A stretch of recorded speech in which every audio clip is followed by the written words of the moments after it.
Today is August the 20th, 2024, and I've shown some of my citrus trees before, and slowly getting them where they need to be.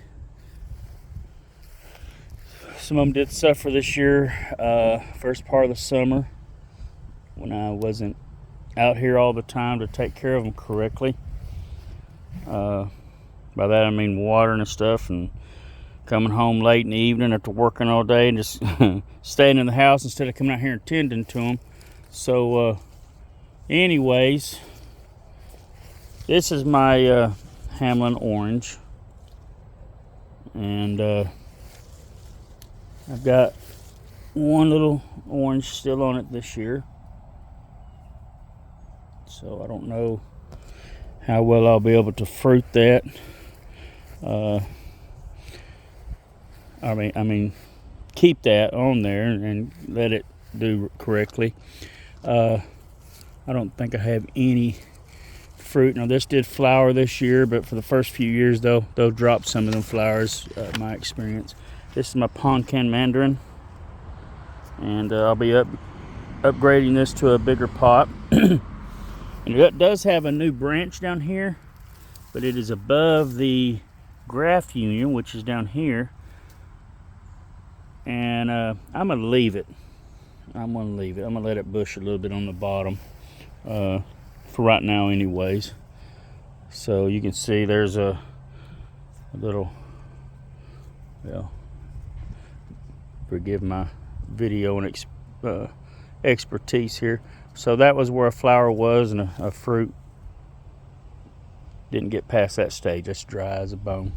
So anyways, had some scale on these trees, ants all over them when I finally started paying attention. So I've fertilized them.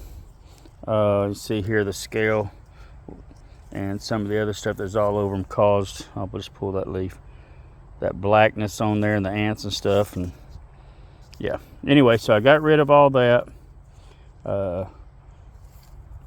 and they're doing much better. You can see actually getting some new leaves. This is my calamandan tree, and it also has some low branching. Now this has little fruits all over it, and in fact there's one that's actually turning color.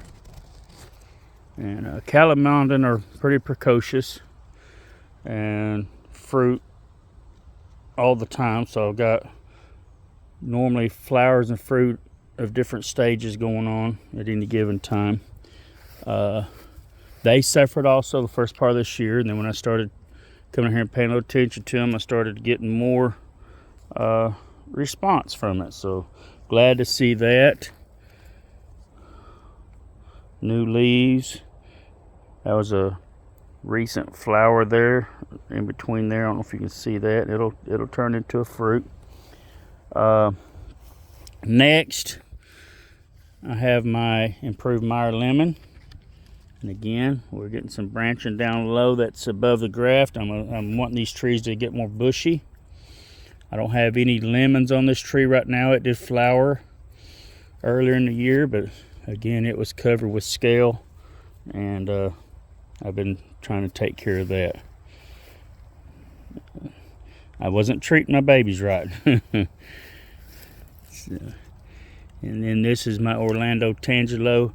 Actually, before I repotted this into a bigger pot, it was in a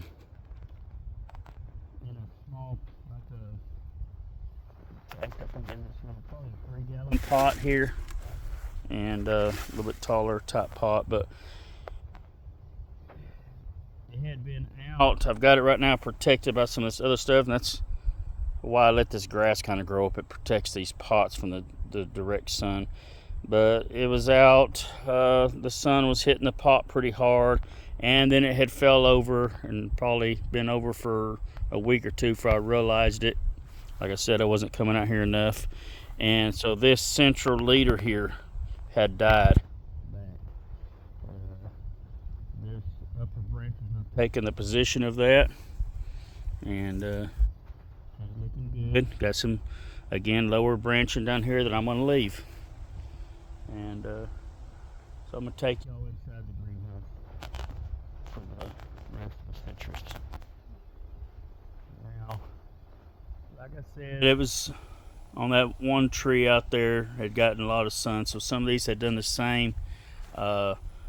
This and this, they're pretty nice now. They're what, over 3 foot tall, multi-branch. These are my grapefruit seedlings I've been growing for a few years from some Texas red grapefruit I got at Walmart.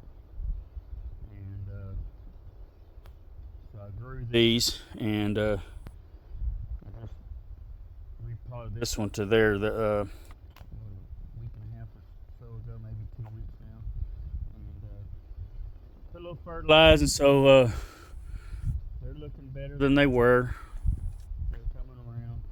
Eventually, I'd like to graft maybe a known variety at least onto one of these trees. Maybe let the other ones see what they'll do. Like I said, they are seedlings of Texas red grapefruit. I don't know if that's actually the ruby red variety or what. And then these little seedlings here, I planted 4 seeds, and I think this is actually 2 out of the same seed. Sometimes you get polyembryonic seeds that are produced more than one plant. If that's the case, I'll probably end up clipping one of these out later. But these are a variety of grapefruit that had a considered a yellow or a white grapefruit. Again, from Walmart, but the yellow or white grapefruit is usually considered more sour than the red. But these are some of the sweetest and least astringent grapefruits I think I've ever eaten. So I don't know the particular variety, but I'm gonna grow them up, and hopefully, I mean, you know, we're looking at 6 or 8 years down the road before they actually start flowering or producing, but that's okay with me. It's all a grand experiment. So let me step back over here. And the last of my citrus trees, now I had ordered some budwood from Slate Hill Edible Farms, or Edible Forest, I forget how they say that. And I did some grafting the other day, and I didn't have my phone with me when I did this, and so I did not video it. We'll have some later videos. This is the main reason why I'm even making this video today.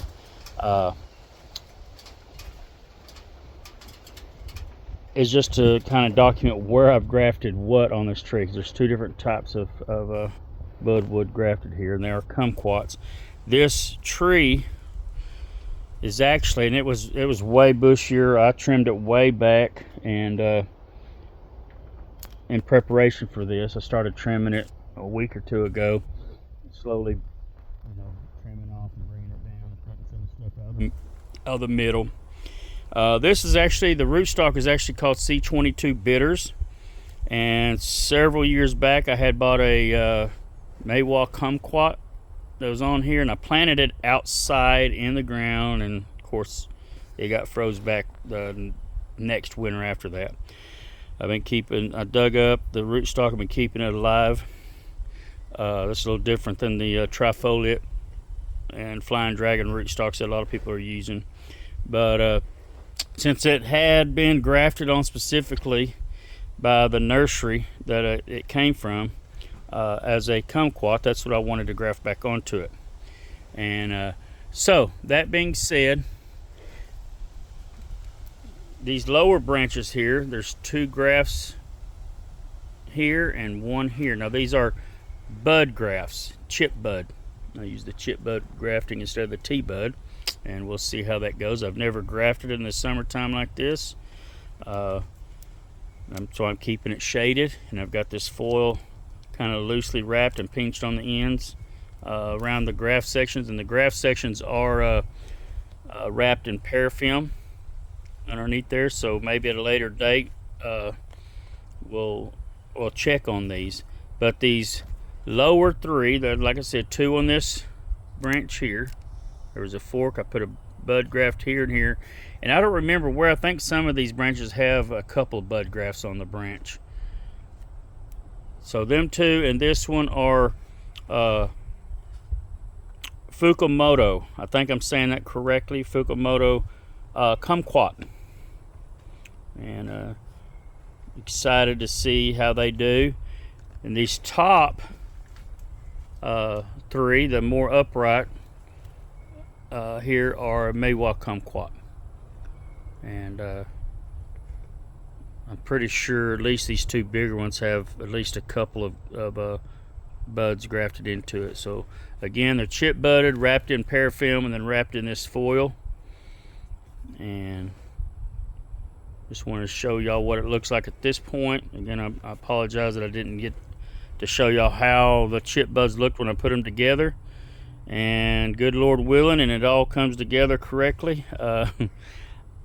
Hopefully I can show y'all at a later time how well they did. So anyways, hope y'all are doing well with any projects you have going on. That's my citrus.